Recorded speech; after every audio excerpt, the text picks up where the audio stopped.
श्रीधाम वृंदावन के संत प्रेमानंद जी का कोई विरोध नहीं है। उन्होंने जो प्रवचनों के दौरान कहा कि 100 में से 2-4 कन्याएं ही पवित्र हैं, इसका विरोध हुआ है और लोगों ने यह अपेक्षा रखा कि जो उन्होंने कन्या शब्द के चरित्र पर अंगुली उठाया, इस पर वो सफाई दें कि उनसे धोखे से ऐसा निकल गया है। लेकिन वो अपने बयान पर कायम रहे। उन्होंने कहा कि नाली के कीड़े को नाली ही अच्छी लगती है, जिससे अहंकार झलकता है। लेकिन जब उनका विरोध होने लगा तो उन्होंने अंडरवर्ल्ड डॉन रोहित गोदारा और गोल्डी बरार से धमकी दिलाया लोगों को, जिससे लोग चुप हो जाए। दूसरी बात, एक बार प्रेमानंद जी ने प्रवचन के दौरान कहा कि जो लोग सड़क जाम करके नमाज पढ़ते हैं, उनके लिए इन्होंने कहा कि उनकी निष्ठा को ये प्रणाम करते हैं।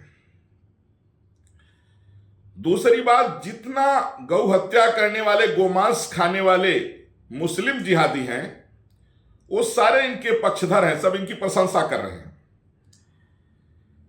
क्या प्रेमानंद महाराज वृंदावन में रह रहे हैं तो उनको ये पता नहीं कि साक्षात कृष्ण कन्हैया भगवान गाय की सेवा करने के लिए कृष्णावतार लिए और उनका नाम गोपाल और गोविंद है। गोविंद मतलब गाम बिंदत इत गोविंद है, जो गायों की रक्षा के लिए आए। क्या प्रेमानंद महाराज को गोरक्षा के लिए आवाज नहीं उठानी चाहिए? प्रेमानंद महाराज को कहना चाहिए गोवंश को राष्ट्रीय धरोहर घोषित किया जाए, गौ हत्या बंद हो, और जो लोग गोमांस खा रहे हैं, गौ हत्या कर रहे हैं, इनका संवैधानिक अधिकार, वोट का राइट खत्म किया जाए। ऐसा प्रेमानंद जी इसलिए नहीं बोलेंगे क्योंकि उनके जो फॉलोअर्स हैं वो कम हो जाएंगे। और आज अयोध्या से मैं तपस्वी छावनी पीठाधीश्वर जगत गुरु परमहंस आचार्य, मैं चैलेंज से कह रहा हूं कि जो लोग कहते हैं इनकी दोनों किडनी खराब है, किसी भी दूसरे डॉक्टर से जिससे इनका संबंध ना हो, दूसरे डॉक्टर से आप एक बार चेक करा लीजिए। इनकी किडनी खराब नहीं है, इनकी कोई डायलिसिस नहीं होती है, सिर्फ प्रसिद्ध होने के लिए एक सेटिंग है इनकी। प्रेमानंद जी महाराज का जो विरोध है वो सिर्फ इस वक्तव्य को लेकर के है कि इन्होंने कन्याओं के चरित्र पर अंगुली उठाया, जबकि कन्या शब्द का शास्त्र में जो अर्थ है वो 10 साल तक की बच्ची को ही कन्या कहा गया है।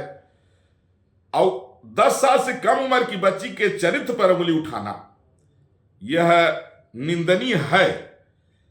इसको जो है कोई भी अगर इसका समर्थन कर रहा है तो चाहे वो शंकराचार्य हो, चाहे वो कोई जगत गुरु हो, चाहे कोई भी हो, वो गलत है। गलत का समर्थन करने वाला गलत ही कहा जाएगा, चाहे वो कितना बड़ा भी हो। जय श्री राम, भारत माता की जय, वंदे मातरम, हर हर महादेव।